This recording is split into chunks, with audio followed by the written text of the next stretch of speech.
再回到環球大亂線的節目現場，第3趴的節目呢，我們要來看到開啟大關稅時代的美國總統川普呢，這位關稅俠啊，又一次被打臉了。怎麼說？美國國際貿易法院呢，近日裁定，川普政府依據貿易法第122條款呢，推動這個全面課徵10%的關稅呢，這個行為被法院裁定是不好意思哦，再次違法，不能來做。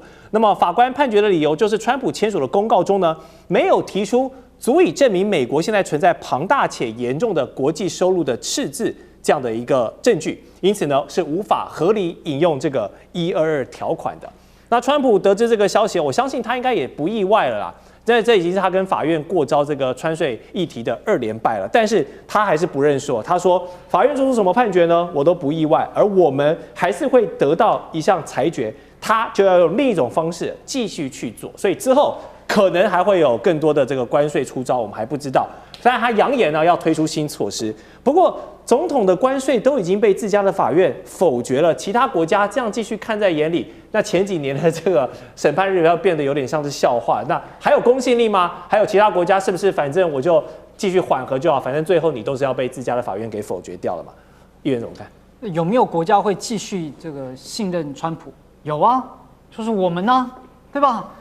早就說過了，要宣判不要急着去談什麼 ART， 結果宣判之前大力的去談，談完之後，哇，這個美豬美牛的內臟，然後還有放寬發芽的馬鈴薯，甚至我也踢爆，甚至我們很多農藥的殘留標準也都放寬。美國還對我們的校園禁止基改食品大有意見。未來可能也要放寬，這都還不含什麼台積電那些半導體的東西，對不對？那請問放寬那麼多，最後如果川普全面敗訴，不能再課關稅，那我們前面這些談的白送啊，白送。其實現在就是白送，因為我們付出這麼多，換來叫15%，然後15%就全球都15%，沒談的也15%，我們已經是白送。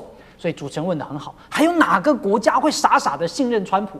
就是我們啊。好，那我們也看到了，川普的這種無視司法、我行我素的傲慢態度，就法官判他不行，對吧？那他就繼續另外的另起爐灶，反正總有一條法律他要能夠拿在手上，要來对全球課關稅。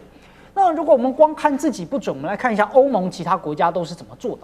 面對反覆無常，而且已經是無理取鬧的川普，歐盟呢已經放棄幻想，轉向了什麼？同步、對等而且升級的反制。你對我做什麼，我就對你做什麼，對吧？你對我課關稅，我也對你課關稅。為什麼我要去給你什麼擴大投資啊，然後放寬貿易的進出口啊？看一下歐盟哦，它立刻啟動所謂叫貿易火箭筒，清單高達260億的歐元。在今年3月份，美國對全球鋼鋁加徵25%關稅，沒過多久，歐盟就幹嘛？立刻反制嘛。所以現在也是啊，他要求歐盟呢7月4號之前要幹嘛幹嘛，歐盟呢也沒有再甩他。所以歐盟已經準備好啟用了叫反脅迫的工具，可以限制美國企業的市場准入，而且實施出口管制。這也是直接打到了美國科技巨頭的要害。所以德國的副總理更明確表示，如果美方加徵關稅，歐盟呢會反制。那加拿大呢也蠻厲害的，為什麼？因為他先前也曾經說他要組一個超級反川普貿易聯盟啊。那當然到目前也過了一陣子，他這個聯盟不知道組起來了沒有？但是他就是要聯合世界上其他所有國家幹嘛呢？在貿易上不是說美國排擠我們，是我們要排擠美國。對。那再來，所以啊，這個跨大西洋的關係，歐洲的領導人基本上一致譴責美國把關稅當成是霸凌的手段和勒索的工具。德國的總理莫勒茲他也講說，川普就是要打擊整個歐洲嘛。所以川普在前一陣子也是把歐洲的幾個國家領導人通通都罵了遍，對吧？然後反正北約的也罵，然後呢德國、法國，反正他每一個都罵，因為覺得你們如果不理我幹嘛呢？那我就對你們課關稅。所以這個單邊霸凌真的是從去年以來到現在將近1整年啦，對吧？這關稅戰是去年4月份的事情，到現在也1年多了，所以大家都已經無法再忍受了。那因此呢，只能期待說全世界都不要再被美國這樣子無理取鬧的勒索下去。了解，好，這一次呢，關稅又再次被美國的法院給否決了，所以關稅碰壁要找人出气嘛？那誰是最好的出气筒呢？在川普的眼裡，溫良恭儉讓的歐洲國家，那當然就是一個好選擇嘛，不欺負你要欺負誰？所以剛才議員有提到，川普放話呢，歐盟必須在7月4日，也就是美國250週年國慶日之前啊，全面批准跟美國的一個貿易協定，要把所有的關稅降到0，否則它會對歐盟祭出高出許多的一個懲罰性關稅。好，最近大家有在關注國際局勢，都知道美國總統川普跟德國總理梅爾茨兩個人不對盤嘛，從汽車的關稅吵到要從德國這個撤軍5000人的話題。歐盟之所以很容易被川普針對，就是因為歐盟是一個整體嘛，它是有非常多歐洲國家組成的。那每個成員國他們都有自己的利益，都有自己的各懷鬼胎，這有時候很難達成一致的關鍵。而當中的這些分歧點，就是川普喜歡去突破的點。好，下個月就要跟美國還有墨西哥一起辦這個世界杯的加拿大嘛，剛剛也有提到要組這個反川普聯盟，現在進行的怎麼樣？我們持續觀察。最近也是跟他南邊的鄰居漸行漸遠啊。從卡尼出席這個歐洲領導人峰會的動作，就不難看出歐洲非常有意啊，要拉攏這位北美跟美國最靠近的這個加拿大。好，如今川普再一次擺出這個欺善怕惡的臉色。我想問一下袁老師，你過去也是留歐的，對歐洲非常了解，非常了解。再一次面對這樣的狀況，歐洲人可不可以團結起來一起抗衡川普？我覺得這個問題啊，要分成幾個層面，要盡量要深入分析。我們從美國那邊學到了民主以及法治啊，那這個問題牽涉到法治，我稍微解釋一下。這個原來的話呢，美國的最高法院判川普的那個關稅政策對等關稅是違憲的，對啊，那個美國總統沒這個權利，所以這個川普馬上就來了一招，說我們收10%的稅啊，現在的話呢，這個10%的稅經過他們的這個貿易法院說也是不合法的，所以已經不合法的東西的話呢，川普就完全不遵守這個法律啊，他說他有別的辦法，他別的辦法的話呢，你這邊我分了4個部分來講，深入一點。第一個的話呢，就是什麼叫欺善怕惡啊，就是怕惡。大陸不是惡，他就是不敢針對大陸再加關稅了。為什麼？急着去啊！那大陸你加關稅，你我差點講不合時宜啊，差點髒話都冒出來，你不用來了啊！這是第一個。然後第二個的話呢，這個軟柿子撿着吃啊，就是歐盟。但是歐盟大家要了解啊，南歐跟北歐就非常不一樣，東歐跟西歐也非常不一樣。啊，那大家的話呢，其中又有一個標杆性的人物，有3個了啊，就是這個呂特啊，北約的了，還有這個馮德萊恩的啊，還有這個梅洛尼啊，他們基本上跟川普是有私人的交情啊，但是他們基本上對於川普這邊所提供的關稅，去年4月通過，他們就是拖，他們就會感覺到，就剛剛漢尼也講了，全世界地區不拖的只有這邊急急忙忙通過，還大肆宣揚，這其實跟莫迪講的贏麻了有點像啊。那麼我第二個部分的話呢，我要強調，那個最近美國非常丟臉，就是說美國這個國家成立是因為美國革命啊，推翻了英國，然後把它殖民地回來，結果英國的國王查理3世跑到美國講說，請大家珍惜民主的價值。這個對美國來講是極大的羞辱啊！就是一個被推倒的王室跑回美國的國會演講，請珍惜你們。對，你們把我們趕走的原因是民主，現在你不要了，你要就因為我們前不久才剛發生川普有個 No Kings 的這個運動嘛，對不對？啊，那現在 King 來了以後呢，這個川普沒反應，他根本都不了解這事情的含義。加拿大的情況是非常不一樣的，因為卡尼他本身想要聯絡，因為我們這個世界變成3份啊，中美是1份，對啊，那個其他原來有錢的國家是中間那1份，大部分都在歐盟那些國家，那還有一部分就是原來那個丐幫的那個他們的幫主，當然是中國大陸。所以說這個3份的情況下，那中間這1份到底是跟大陸走得近一點呢，還是回到美國那邊？不過我強調啊，歐洲長期以來啊，就是只要咬美國這個零就有飯吃的情況，這個時代可能一去不回。歐洲人是極早要能夠覺悟覺醒到這件事情，因為川普對於歐洲的態度的話，在逼的情況下，因為你知道嗎？他還有2年多的時間，再逼下去怎麼活？對不對？你歐洲勢必要反對這個關稅的態度。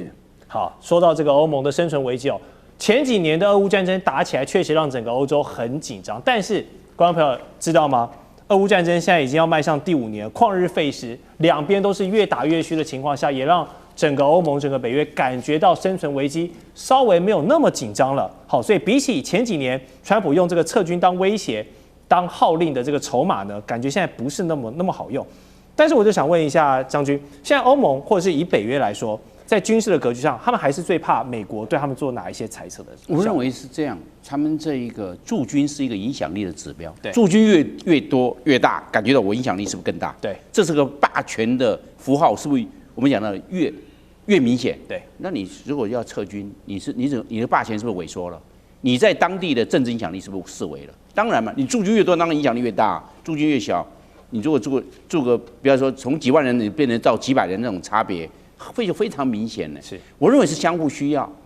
歐洲需要美國的駐軍呢，來強化歐洲的軍力。有美軍在這邊呢，美國是有在這個駐軍呢，強化我在當地地區的影響力。我在這個，因為我駐軍在這邊，陸海空軍都有，戰機多少架，軍艦多少艘都有。